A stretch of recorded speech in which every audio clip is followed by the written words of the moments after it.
Benvenuti amici, oggi per il mio canale Lo Testo voglio presentarvi un qualcosa che è uscito da ormai un paio di mesi, ha già goduto di un importante aggiornamento e vabbè, bando alle ciance, apriamo.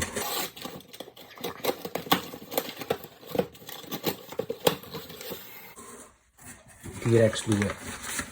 Qualcuno di voi sicuramente l'avrà già visto, qualcuno di voi l'avrà già comprato. Ebbene sì, anche io sono finito nelle grinfie di Amazfit. Io sono un possessore di Apple Watch, di My Band, di Garmin, insomma li ho provati un po' tutti. Mi mancava l'appello, il T-Rex. Qualcuno lo odia, qualcuno lo ama. Sinceramente l'ho visto in offerta su Amazon a 199,90, quindi ho detto lo prendo o non lo prendo, alla fine l'ho preso. Bene, allora non mi dilungo sulle capacità e le doti di resistenza, di qualità e quant'altro, perché ci sono già fiori di video dove l'hanno congelato, l'hanno bollito, l'hanno fatto cadere dal quinto piano, insomma cose diciamo al limite dell'inverosimile, e vi posso dire che lo smartwatch in questione ha reagito non bene, di più. Quindi sotto il profilo fisico diciamo che poco c'è da immaginare. Le remore più grosse che so ci sono state e ci sono sulla precisione di rilevazione dei dati, quindi quelle che sono le pulsazioni, il saturimetro e quant'altro. Allora, non voglio correre troppo avanti, però facciamo così, lo apriamo e ne parliamo. Oh mio Dio, come si apre, perché è fin troppo fatto bene. Eccolo qua, è fin troppo fatto bene. Allora, vediamo un po'. Innanzitutto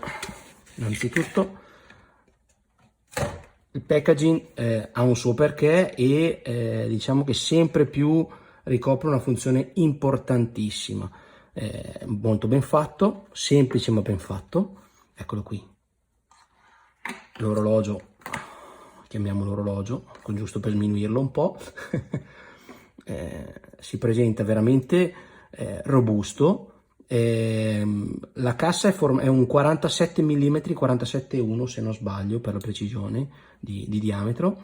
È una lega, la danno per una lega particolare, ha un'infinità di certificazioni tra cui quelle militari.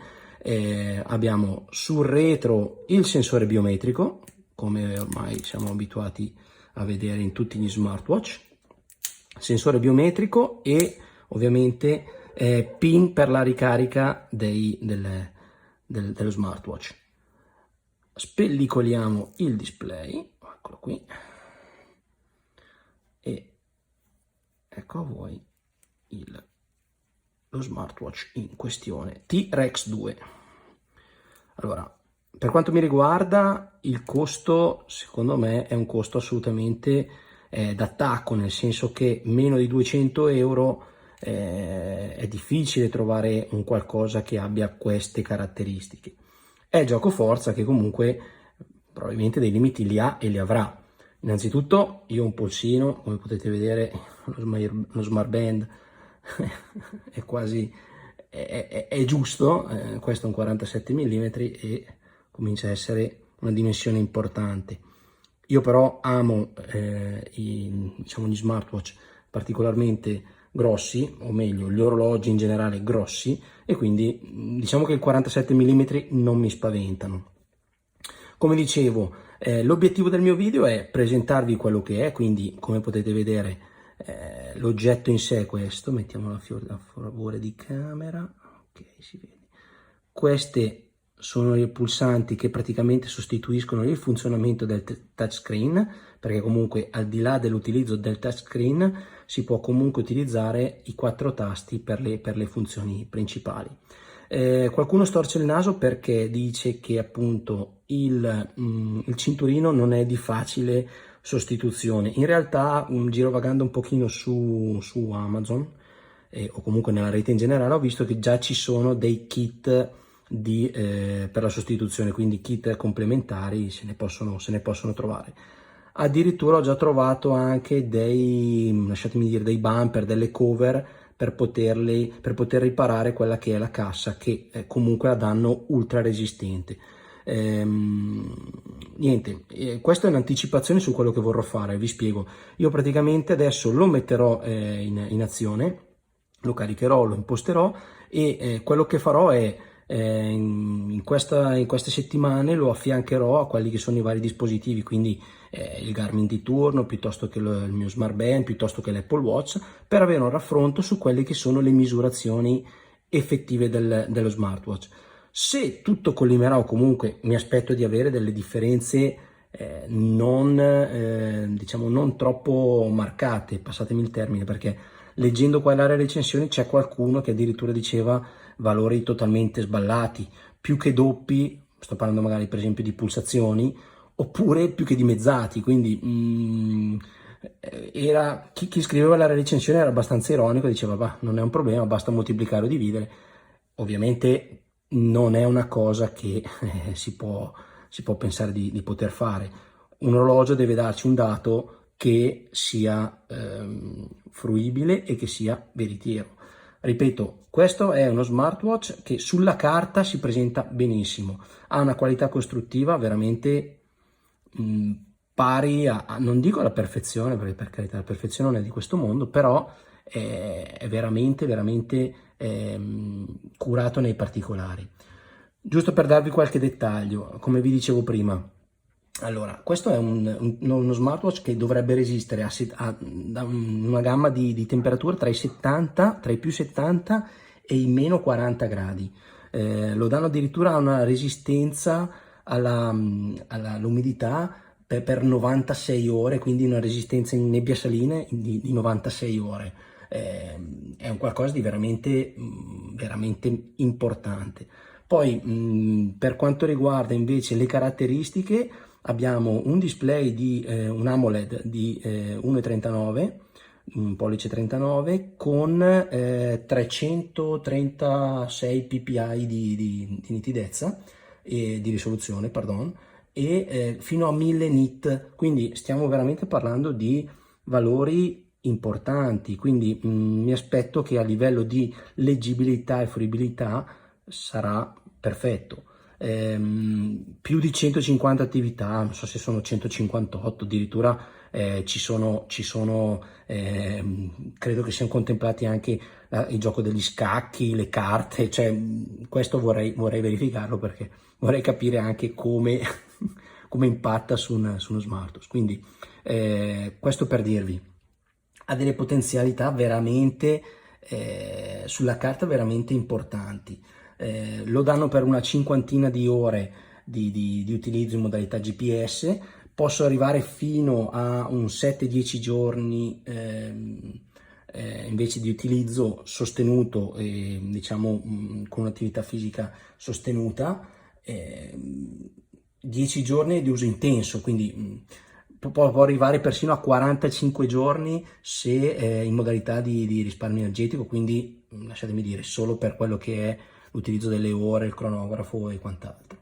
Io dico, sono curioso, lo provo e poi vi farò sapere. Se qualcuno di voi ha già acquistato, sa già dirmi qualcosa, vi aspetto nei commenti qui sotto, ovviamente, ne possiamo parlare e anche voi siete parte integrante del mio canale, quindi ci mancherebbe, aiutatemi. Quindi io vi porto quelle che sono le mie esperienze, voi per favore, se vi va, confrontiamoci e ditemi la vostra. Ci sono 4 colorazioni, io ho scelto il nero perché mi piace veramente tanto. C'è un'altra colorazione che è sempre nera ma con i pulsanti oro, se non erro, un'altra colorazione verde selva, credo che si chiami così, quindi è verdino, un verde militare, una cosa del genere, e un'altra colorazione ancora che è, la chiamano khaki, che è il classico colore, il desert, quindi quel beige sabbia, è un po' più militaresco, mettiamola così. Ripeto, le caratteristiche si sprecano, questo da una, come configurazione GPS parlano di 5 satelliti a doppia banda, quindi ripeto, dovrebbe essere il top, o quantomeno si avvicina al top, e oltretutto ha una delle funzioni molto particolari che sono praticamente che è in grado di sostanzialmente tracciare la navigazione a ritorno diretto, quindi potete navigare, potete diciamo sostanzialmente importare dei percorsi e navigare in tempo reale, e ha una funzione che si chiama appunto navigazione a ritorno diretto, che vi permette di ritornare al punto di partenza, quindi potrebbe essere molto molto interessante in caso di escursione in montagna, piuttosto che la classica corsa in un paese o comunque in una zona che non conoscete. Teoricamente vi dovrebbe riportare a casa, quindi ripeto, fatemi sapere, io sono curioso, lo provo con voi, diamoci un pochino di tempo e poi vediamo se diciamo, le aspettative saranno rispettate oppure sarà un flop, dovrò renderlo, chi lo sa, vediamo un attimino adesso, fatemelo utilizzare, quindi ripeto, caratteristiche fisiche spettacolari, vediamo se quelle diciamo software lo sono altrettanto. Ultimi appunti, ovviamente è in grado di rilevare, ha un saturimetro, può rilevare rilevare il battito cardiaco, tutte le funzioni diciamo biometriche, quelle più famose, quelle più conosciute, le rileva tutte. La particolarità rispetto agli altri è che è dotato di un algoritmo che si chiama Pi e sostanzialmente lui parametrizza tutti quelli che sono i parametri di respirazione, pulsazione, saturazione e quant'altro, e vi fa praticamente una carrellata di quella che è il vostro andamento fisico. In abbinamento con l'applicazione nativa che è la ZEP, quella diciamo classica degli Amazfit, dovrebbe essere diciamo il giusto compendio a quelle che sono le sue caratteristiche, quindi dovremmo avere un overview generale di tutto quello che è in grado di fare questo smartwatch e assolutamente dovrebbe essere in grado di supportarci per migliorare quella che è la nostra forma fisica o le nostre performance sportive. Mi sono dilungato un po' perché c'è parecchio da dire, però credo che sia importante spendere più di una parola. Ovviamente io lo utilizzerò con uno smartphone di casa Apple, quindi questo è utilizzabile e fruibile sia con iOS sia con Android. Le differenze sostanzialmente sono poche o nulle, e niente, vediamo un attimino se saprà colpirmi o mi deluderà. Voi cosa ne dite? Intanto vi ringrazio per avermi ascoltato fin qui, vi aspetto sempre sul mio canale, aspetto i vostri commenti, le vostre richieste, le vostre dubbi, perplessità e quant'altro. Io sono qui, non dimenticatevi di iscrivervi al canale, lasciarmi un like e ci vediamo al prossimo filmato, ok? Da Low Testo è tutto, vi ringrazio. Ciao ragazzi, buona giornata.